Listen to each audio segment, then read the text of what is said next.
Ahmadiyat je počeo prije 1889. godine iz Indije i do dan danas ova poruka već stigao više od 200 država. Na pisam pozivom smo čuli da su rekli da 210 država već postoji naša zajednica. Možda negdje još je kao početak, a negdje smo već gradili svoje centre i džamije, negdje nismo.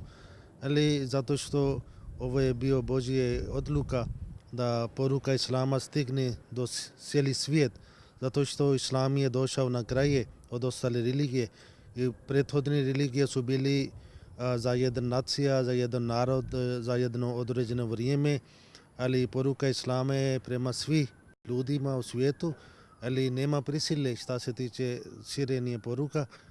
Ahmadija džemat veruje sada na ovo doba, ovo je sada Božji plan da većina ljudi u svijetu oni će prihvatiti poruka Islama, zato to je Božji plan.